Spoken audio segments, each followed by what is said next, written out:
Well, hello everyone. This is essentially Wednesday's lecture. What we're going to be looking at now is a new section from chapter 2, and this one is on applications. So what we're going to be essentially doing is solving puzzle questions. So let's get started by giving you an example of one of those questions. A version of question 1 says a coffee merchant combines coffee, so I'll put C for coffee, and it's $5.50 a pound. And he combines it with another brand of coffee, I guess I'll call it D.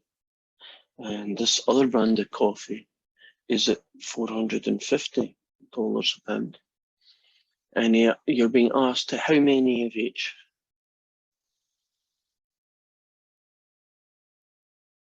So how many of C and D, how many of each kind of coffee do you need to make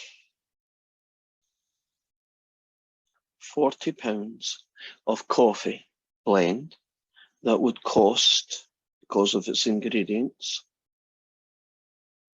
$4.80 per pound?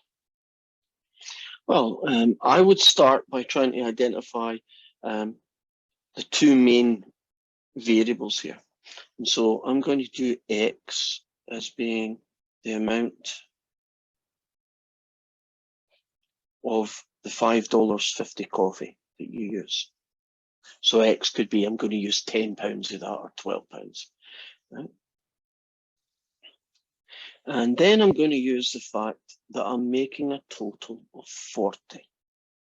And so the other one is going to be how much of the $4.50 am I going to use? And this is where things get a little bit sneaky. I know that this guy plus this guy must equal 40. And so if you take X as the first one, then what's left must be 40 takeaway X. So I'm going to use unknown amount of this and 40 take away that amount of the other stuff.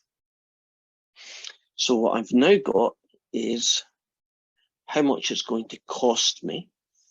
And it's going to cost me $5.50 times X pounds plus $4.50 times 40 minus X points.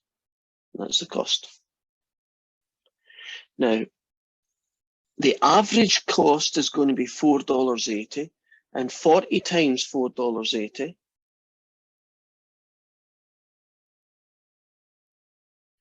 is what goes here. And let's see what all of that comes to. So I'm going to have $5.50 of X. If I distribute that, I get 4.5 times 40, which is what? 180.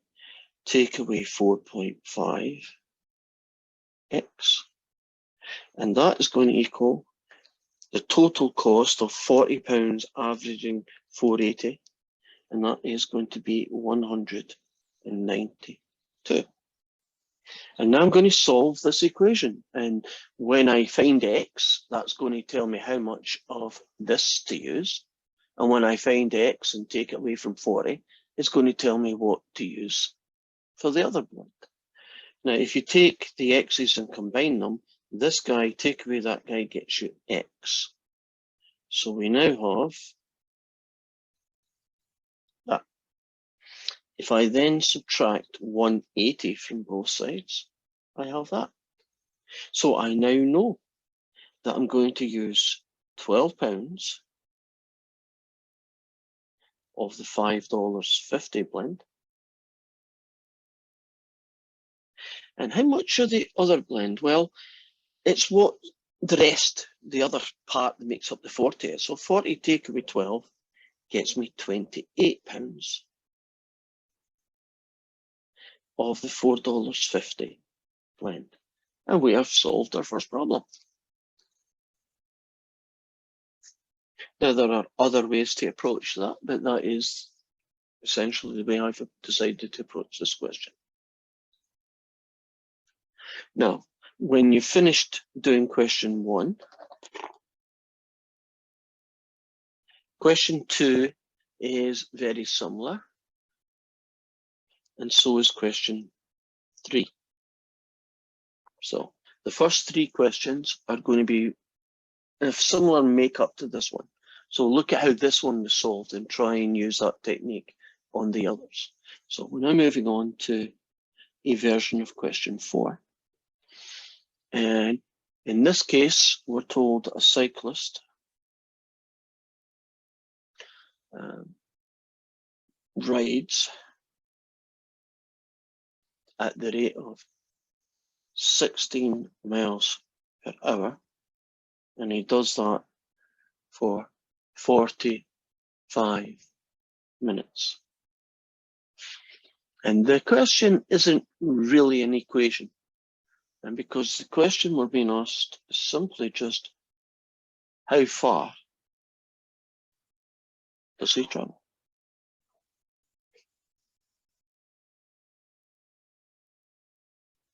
Well, the distance is your speed multiplied by your time. And the speed here is 16. And the time isn't 45. The time is to be in hours. So what I need to do is I need to find out what fraction of an hour 45 is. And it's that guy.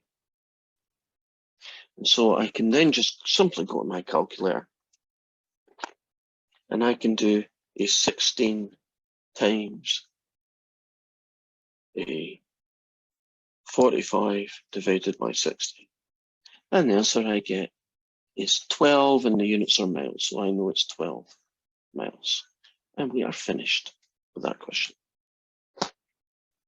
So not all puzzle questions are really that difficult, and some of them, I wouldn't even call them puzzles.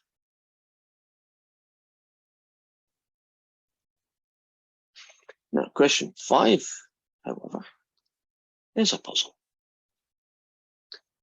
Some hotels in Las Vegas use a moving sidewalk that transports guests between various destinations. Yeah, I know that, I've been there. Suppose a hotel guest decides to go on a moving sidewalk that is 183 feet long. So it's 183 feet long.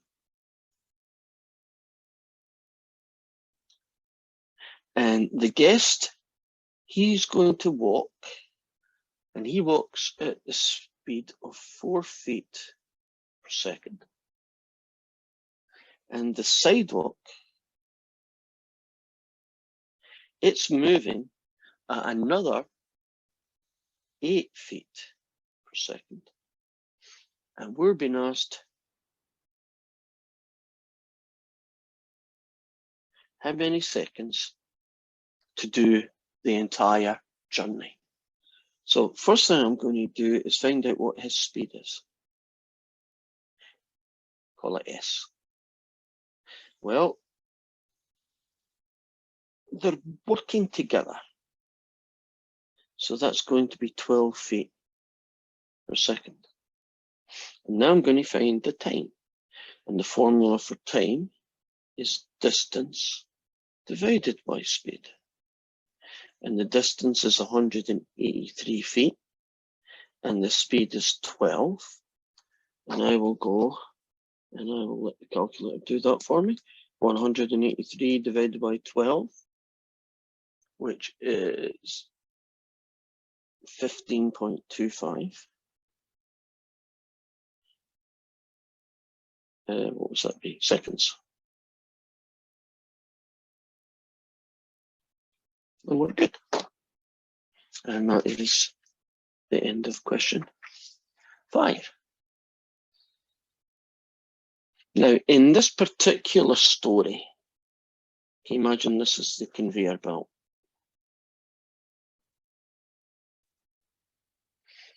And the person, they were walking, and that was 4 feet per second, but the conveyor belt is working with them and that's 8. So in this case, the 2 combined by adding. In the next question, question 6, we have 2 aircraft. And the 2 aircraft are 2,350 miles apart.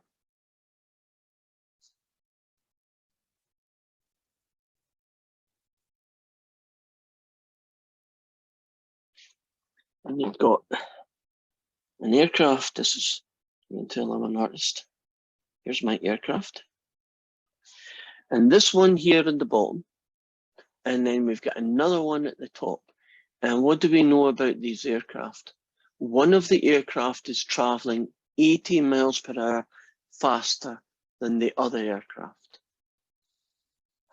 So we've got one coming this way. Now we've got another aircraft coming that way. And let's just say that this aircraft, I'll call this the first aircraft. Actually, let's give it a better name. Let's call it the fast one, right? The first aircraft. And we know it is traveling 80 miles per hour faster than this one. And I'm going to call this one the one that's going that way, right? I'm going to call this a slow one.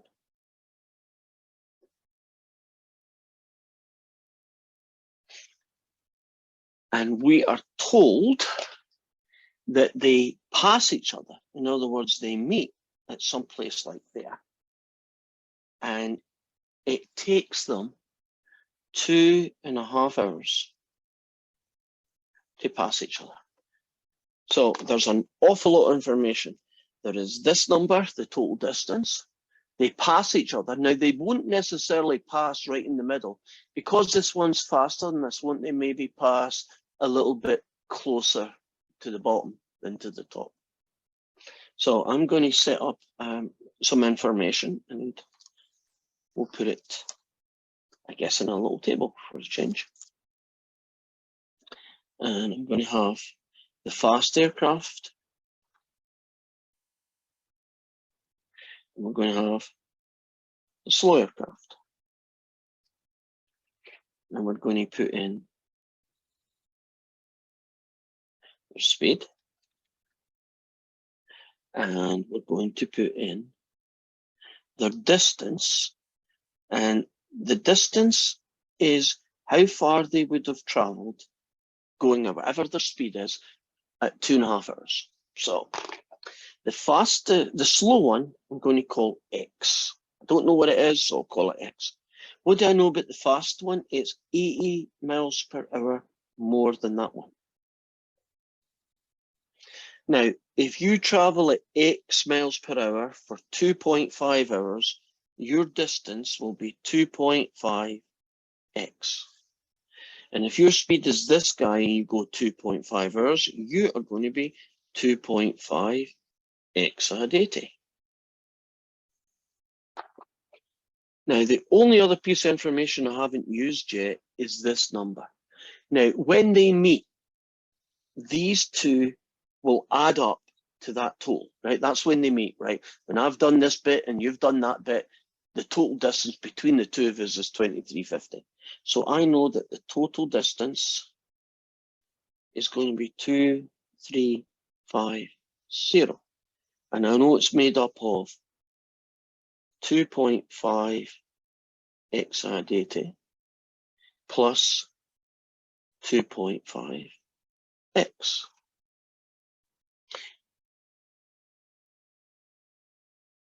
And now we've got an equation. We've done ones like this yesterday. Essentially what we're going to do is multiply these out, distribute them. So that's going to be 2.5x plus that times 160, that's 200, plus 2.5x, still equaling that total. If you combine the x's together, you get 5x plus 200. And at this point, you can simply just do the usual, as long as you do it to both sides. So that's 2100, subtract 200s from both sides, and then divide both sides by 5. So I have 2100 divided by 5, and the answer I get is 420. Now, X represents the speed of the slow one. So that is going to be 420 miles per hour. And the fast one, its speed is going to be X add 80.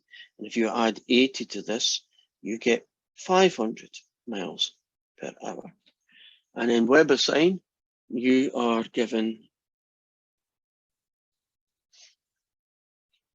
a slower plane,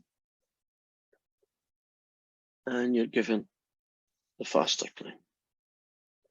So all you will be writing down is that the fast plane is going at 500 miles per hour, and that the slow plane is doing 420 miles per hour. And that is the end of that question.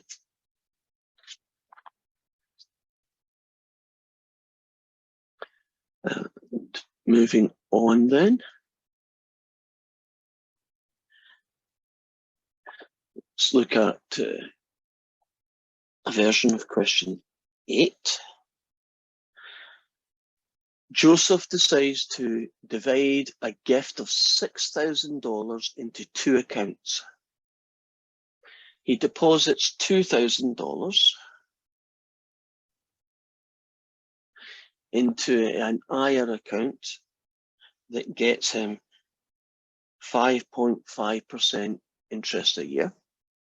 And the remaining money, so what would that be? $4,000. And he puts that into a different account, and the other account, he gets 6.25%. And the question we're being asked is, how much interest does he get?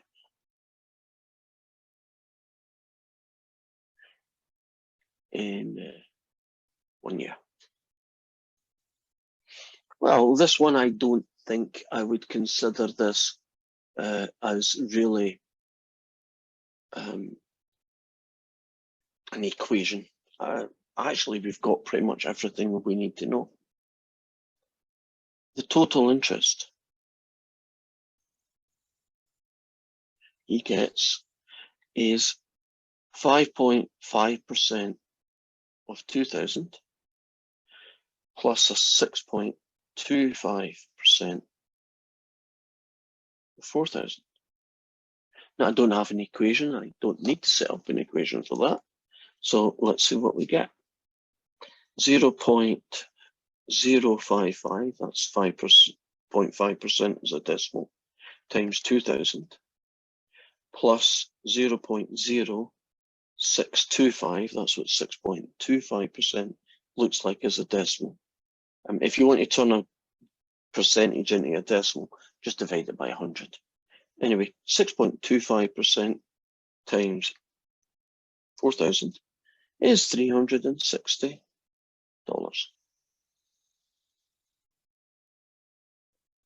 And that's it.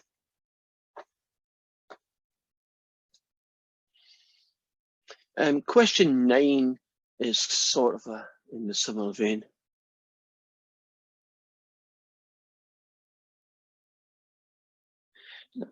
Question 10 is a little bit more like a puzzle.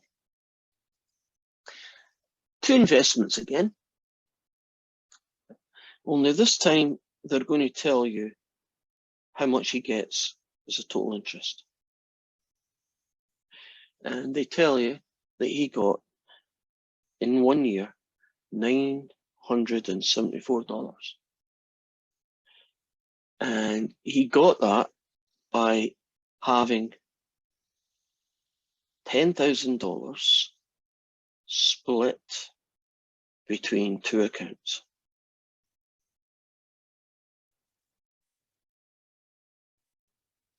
One of those accounts was 8.3% and the other one was 10.7%. And we are being asked how much he invested in each account.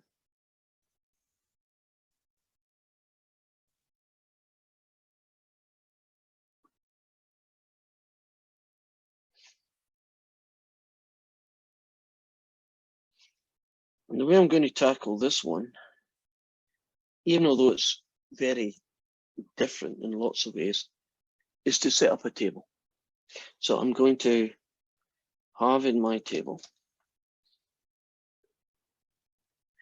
first thing I'm going to have is, going to have to call it something, so we'll call this the 8.3% account and the 10.7% account.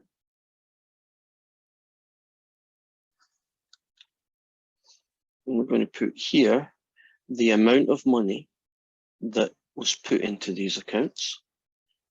And then here, we're going to put down what the interest you would get in a year from each of these two accounts.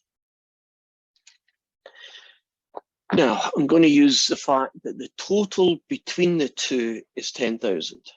So let's say I don't know how much that is, so I'm going to call that X. But I know that whatever that is, this is 10,000. Take away that X, right? Because together they make 10,000.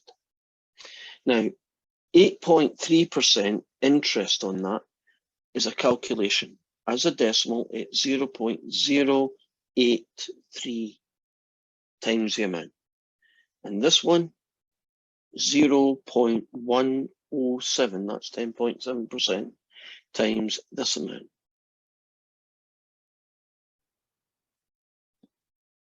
Now, I can then move on to say what the total interest is. Well, it's this guy plus this guy.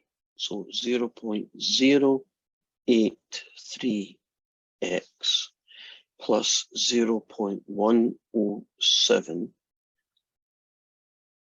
1000 take away x.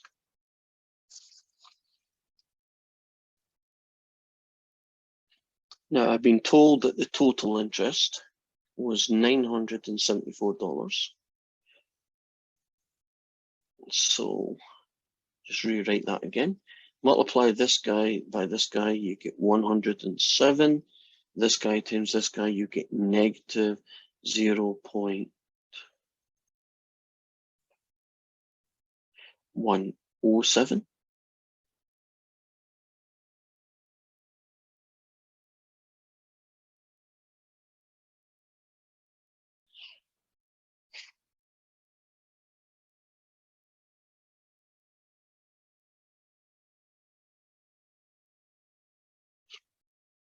And I'm pausing right now because I know something's not right. I'm just thinking for a moment why. And what is not right?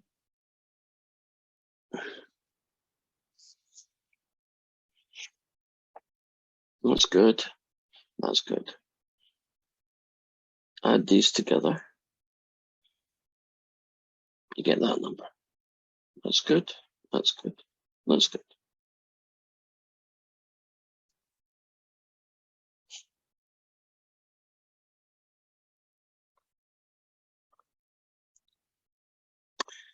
This is a strange. If I continue with this, I know I'm going to end up with a negative value for x, which doesn't make sense. It just doesn't make sense. So I'm just double checking that I've written down. And that is 8.3, yes, and that is 10.7. And I don't know what this is, and I know what that is going to be, which is fine. And I know if I multiply that, that's 10,000. I have 1,000 too. There's my mistake. That's 10,000. That makes, there we go, we got it. So I can continue with the question.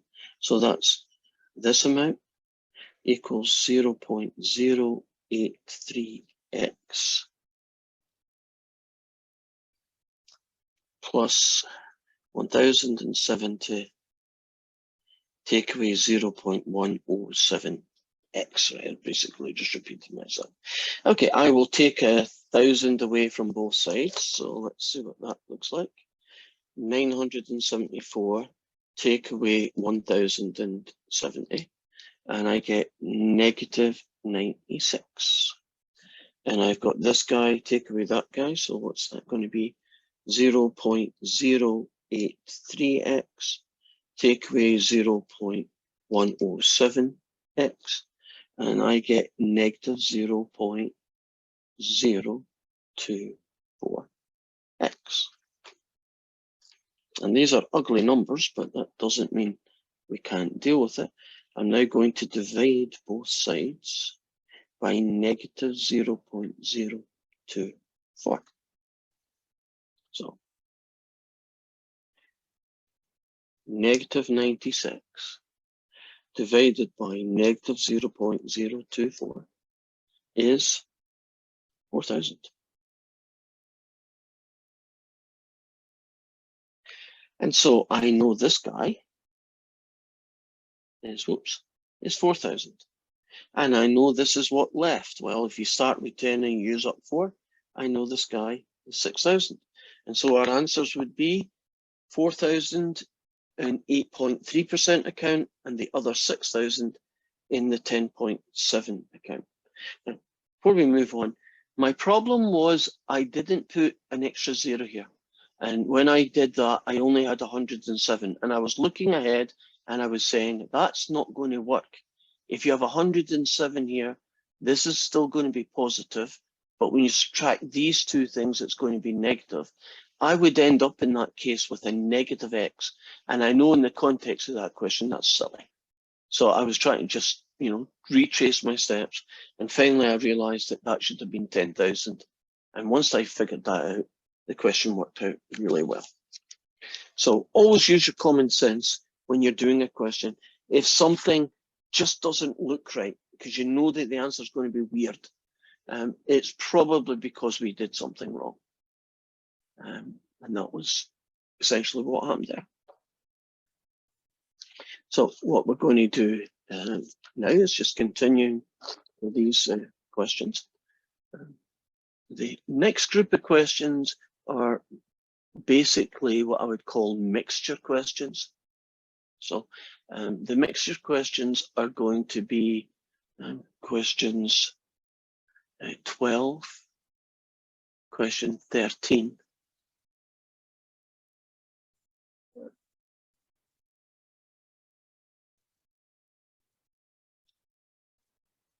14, and basically 15 as well, but 15 has a video that you can watch, right? So our last group of questions are ones I'm calling mixture questions. So let's pick one and show you how we would do that. So a version of question 12. So in question 12, you're being told that a chemist has 4 liters of a solution that contains, as 4 liters of a solution that contains 0.36 liters of acetic acid. So he's got 4 liters. And it's made up of 0.36 liters of acetic acid. Kind of thing you get in lemons. And what he wants to do then is that he wants to prepare 6 liters of a solution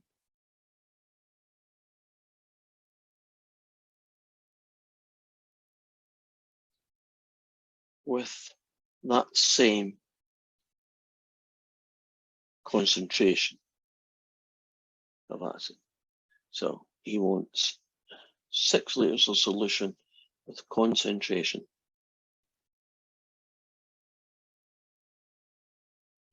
of 0.36 litres acetic acid. How much acetic acid must the 6 litres of solution contain? Okay.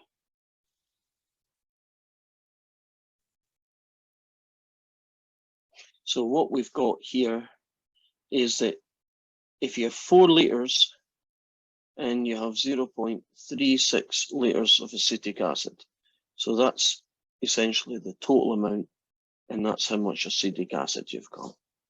And he wants to change this to 6 litres. I don't know where that turned into that. It should be 0.36. And he wants to take, what does he need to do to get 6 litres? Well, this is a ratio question essentially. So I'm going to say, look, if I'm going from 4 to 6, let's rewrite this guy again. What do I need to do to that guy to keep everything balanced? Well, if I'm looking at this fella, really I'm just saying, how much more is that compared to that? Well, it's 6/4 more. So all I need to do is do 6/4 of that guy. And if I do 0.36 times 6 divided by 4, I get the answer 0.54. And we're finished. Now, if that had been 8 litres, wouldn't I just double this? If that had been 2 litres, I would have halved this. So not that nice a question, really. It's kind of messy. So let's try 13. Maybe it's a little bit more a puzzle, because there wasn't really any equation that I needed here. So a goldsmith mixes 30 grams of 60% gold. And he mixes it with 40 grams of 15% gold. And they want to know what percentage concentration does he get from that. So what we want to know is then, what would the 70 grams look like? Well, it won't be 75% gold. That would be really good.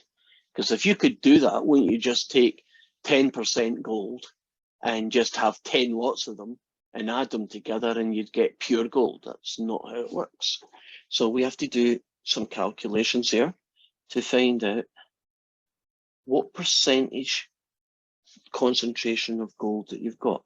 So what I need to know here is what the total amount of gold is.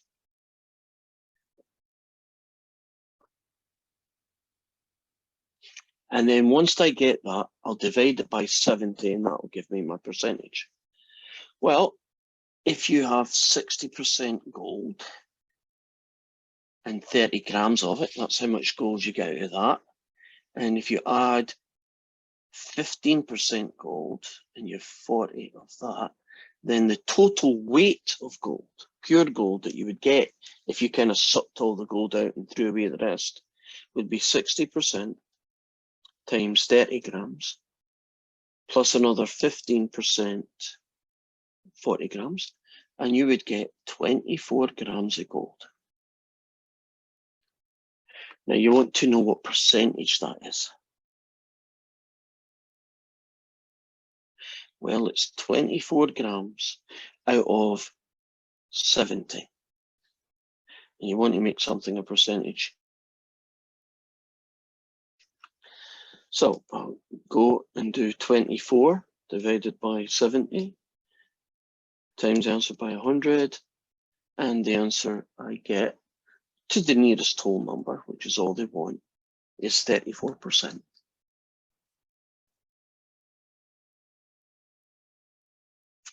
And continuing with the one last version, question 14.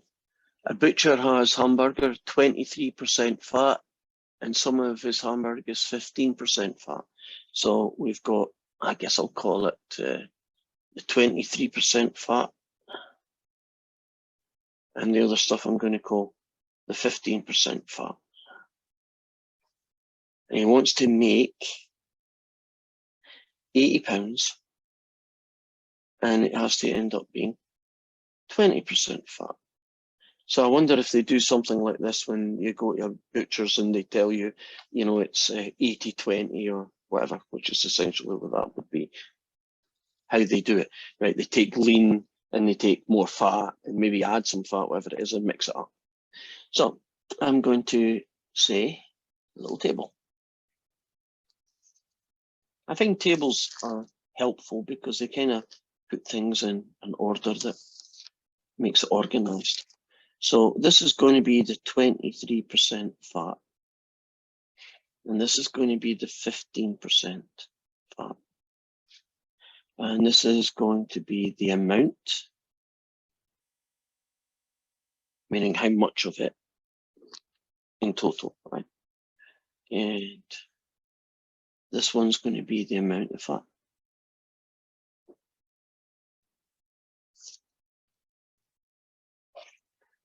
Well, I don't know what this is, so I'm going to call it X. And since he's making £80, I know this is going to be 80 takeaway X. And I know this is 23% fat, so you're going to get 0.23x of fat. I know that this is 15%, so you're going to get 0.1580 takeaway X. Now, I know that this is going to be 20% fat. Well, £80, 20% of which fat, the total amount of fat I'm going to get then is going to be 20% of £80, which happens to be 16.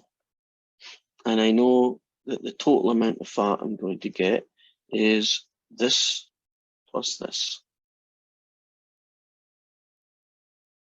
And that's going to get me this guy plus 80 times 0.15 times 12, take away 0.15x. And if you take that away from that, you get 0.08x. Add 12, subtract 12 from both sides. And then you can divide both sides by 0.08. And 4 divided by 0.08 gets me 50. So I know that he's going to do £50 of that and the other £30 of that. And we are finished, at least for this section.